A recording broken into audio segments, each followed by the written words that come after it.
In our previous episode, part 1 of Why Not Me, we heard 3 Chinese students at Harvard describing how they felt small. I asked my parents, how do people get on TV? They're like, I don't know.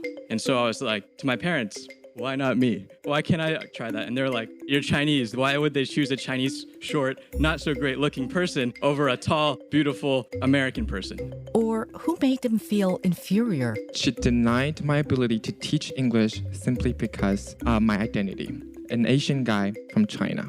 Or why they felt lonely. I think everyone will feel that one way or another, we are lonely sometimes, that we are in a place that we don't belong. It's like when we receive the admittance letter, we all think that we probably are the only admission mistake by Harvard. In this episode, more students open up, speaking from their wounds and from their scars. I'm Mabel Chan, and this is a special edition of 1 in a Billion, Part 2 of Why Not Me, a storytelling event designed for Asian students at Harvard to share experiences about bias and stereotypes. To the outside world, it seems they've made it. They're in, at Harvard. Yes, they are. But why do some Asian students here feel like outsiders, even as they're perceived as insiders of an elite institution of brains, power, and privilege? Where are they privileged? Where are they not? We begin with Kathy Kang's story.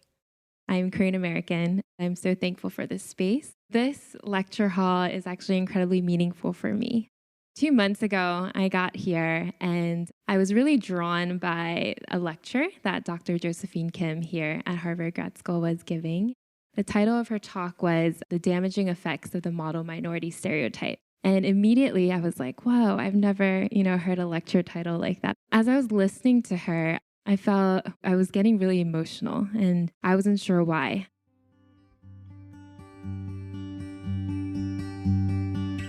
I realized that not only did the content resonate with me, but it was the first time I was hearing a lecture by an Asian professor, let alone a Korean professor. And it was incredibly empowering. Going back, I was one of those girls living under that model minority stereotype, the stereotype that, Asians are quiet, they're good at math. And that was the thing that was really hard for me because I was the girl who I thought there was something inherently wrong with me because I didn't enjoy math. I was also the girl that really enjoyed English class and I loved French. And the reason I loved French was it was the first time that I was able to learn a language and understand what my first generation Korean parents went through when they first arrived in the States. To learn a language from scratch is incredibly humbling. I realized the same mistakes I was learning in the French language was actually the same mistakes my parents were making in English. And I could no longer, be frustrated with them because I finally understood what they were going through. So fast forward, right after college, I became an English teacher at a charter school in Philadelphia, and none of my students look like me. The first question that I got my first day of teaching, so Ms. Kang, are you Chinese, Japanese, or Asian? So we had a lot to hash out that first day. Starting from that day, I started to, pull out a map and show them where Korea was. At the same time, I realized that as they were curious about my culture, as they were asking me and learning me about the Korean culture and my world, by educating these students, I can now say that there are over 120 plus students in the Philadelphia area who know where South Korea is on the map. Some of them might even impress you with phrases like 안녕하세요 and 감사합니다, which is hello and thank you. I realized during my time that my students were actually affirming me. And I also realized during that time, I was a huge proponent when there's a big movement in these schools to get more students, more teachers of color. And of course, I was like, yeah, let's do that. That's important. It wasn't until 2 months ago when I was sitting in that seat, listening to Dr. Jo Kim and seeing someone that actually looked like me standing in front of a lecture hall and speak that I started to ask as well, why not me? I started to realize how empowering it truly was for my students to see someone that actually looks like me. So I'm incredibly thankful to be here. I'm incredibly thankful for this space because I know the next generation will be better for it.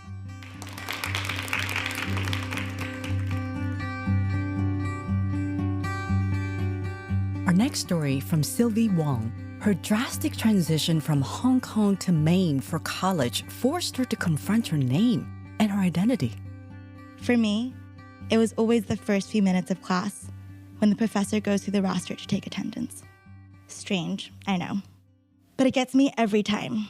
It doesn't help that my last name is Wong. Finally, the professor mumbles, "Hugh Man?"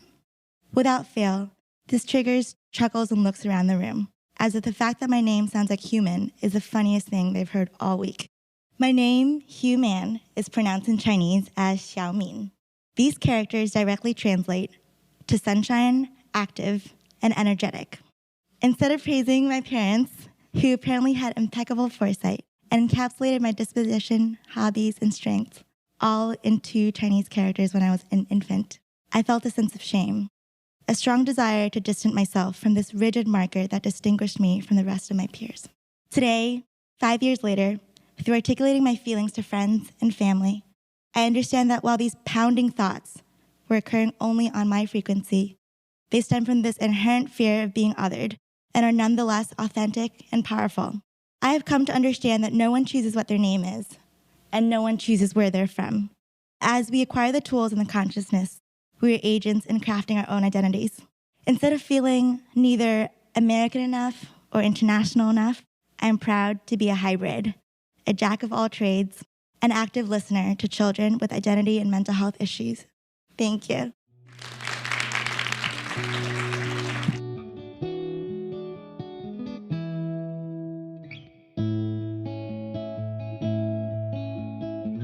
My English name is Helen Ho, and my Chinese name or Cantonese name is Ho Sam Tsui. I was born in Hong Kong. My parents and my whole family, besides me, we were born in Vietnam. They were refugees, and then we won the lottery and were able to come to America. At school, being Asian and being similar to Sylvie, having a Chinese name, I was very much ostracized and at some points even bullied. I hung out with some Latino girls, little girls. We were like in the 3rd grade. They would make fun of me and they would make fun of Chinese culture. I remember one time they distinctively said, Chinese people are so weird. They have arranged marriages. They get married when they're 11 or 12. And I was like, didn't know what to say to that. And I don't even remember how I handled it. Instances like that and little things here and there, like calling me China and just kind of making fun of me and making fun of my background. And because I was an immigrant, but they were too. So then towards high school, I eventually became valedictorian, but I was also the one who was like falling asleep in class. And so I think kids didn't like me being valedictorian because they're like, why are you sleeping? And then, and then at home, my mom would be like trying to get me to do chores, but I had to study. And for me, growing up, I studied because I was good at it, but also because it was a way for me to escape the feeling of being ostracized and being so different than my family and also my classmates. And I continued to be different. And it worked out for me. I was able to get into the University of Chicago, and I was able to get to here at Harvard. Even here, I feel like when people see me, they don't see me as I truly am. They see another intelligent Asian woman who was able to get into Harvard, not a young lady who struggled with her identity, who suffered bullying, who lived in poverty growing up, and who went through a multitude of obstacles to get to where she is today. The question that I have for Harvard and for a lot of people out there is, why not me? Why can't I be seen as someone who overcame the obstacles rather than just merely another face, part of the ethnicity that's just accepted to achieve? That's my story.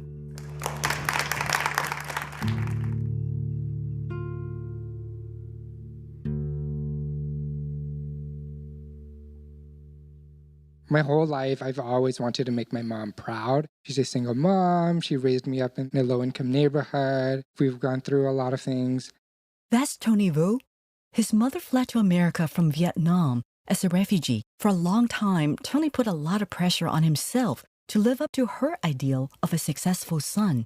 I felt like I kind of already downgraded myself, going from a doctor to a dentist, to now a nurse. And these are all just my own impressions of what she thought of the world.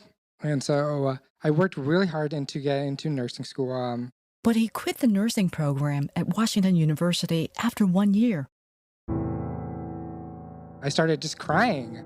I just started crying so much. I was like, I'm so sorry. I can't do this anymore. I really don't want to be a nurse. I'm not happy. I'm not good at it for the most part. I was just bawling just because I felt like I let her down so much. She still doesn't speak English. So all of this was done in Vietnamese. Vietnamese was my first language, but it's gotten worse over time. So this is all done really, for me, really difficult in my own language, just because I couldn't think of the terminology for a lot of these things. What she said back to me have really left an impact on me. And she said that she just wanted me to be happy, and that the reason why she escaped from Vietnam was to provide for me and my sister a better opportunity and for us to really embrace our wants and pursue whatever we needed to do. 2 months later, another bombshell. And I came out to my mom as being gay. I felt like a failure again because I couldn't have a traditional family that she would expect. So again, I started crying again. She was like, oh, I kind of already knew. And she was just like, why now though? And I was like, well, if I don't do this now, I can't do this for another year because I won't be back for another year. But I think we just have these, at least for my own immigrant experience, I have a lot of these perceptions that my mom wouldn't be accepting of my career choice, of my love choice. And it's just the complete opposite. So she started asking questions. She was like, have you had a partner before? What does he do? How much does he make? So he's a social worker. I'm like, I think there's going to be more hurdles that I'll have to ask, hey, Mom, I have something to tell you. But I'm a little bit more ready for this now after sharing these two big hurdles. So that's my story.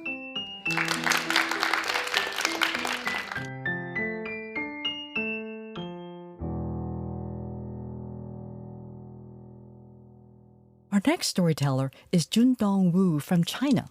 He first told us the real-life story of Mr. A typical Chinese farmer who raised pigs in a village. What's unique about Mr. A was his passion for reading. He read a lot of books and magazines, so much that he was noticed and got elected to be principal of a local middle school, a big deal in China. But things got worse quickly. It was early 1960s in China. The Cultural Revolution broke. At that time, Chairman Mao encouraged all the students to come to rural areas to live with a farmer, how to use practical knowledge instead of the knowledge from the book. So the middle school was shut down. He was determined to change the situation, to change the middle school. He devoted a lot of time to finding the students in his village, to encourage them to come back to school, and he made it. Even though he suffered a lot during that 10 years, but he sustained that middle school. After the Cultural Revolution, he developed lung cancer. Not long, he died. And Mr. A is my grandpa.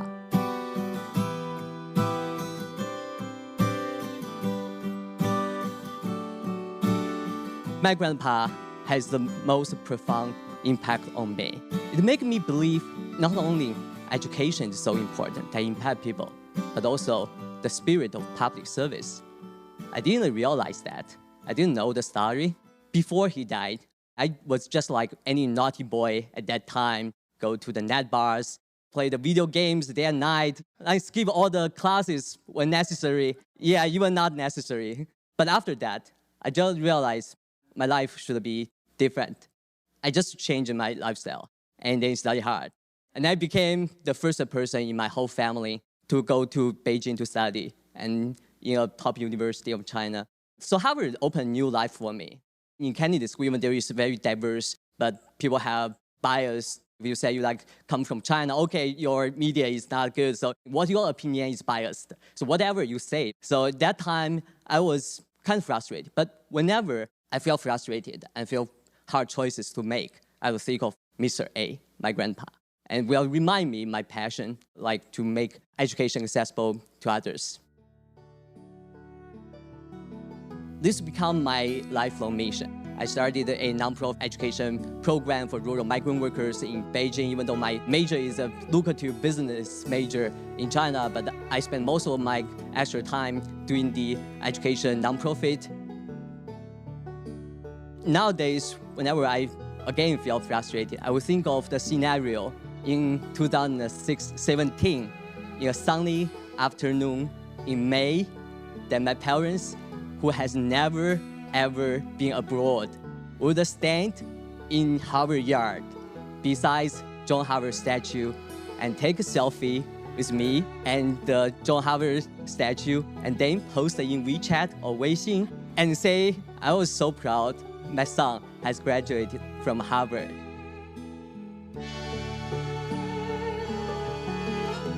And I also believe Mr. A will also stand in the sky and look at me, remind me, oh, little boy, this is just a new start.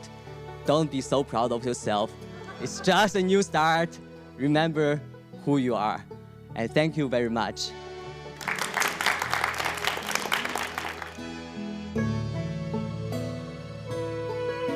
Remember who you are. It's not always easy to look back at our roots, be they in China, Korea, Vietnam, because so much of our everyday life and struggle in America push us to look forward, never back. But that's exactly where we must also look, within our past, reminding ourselves how far we've come.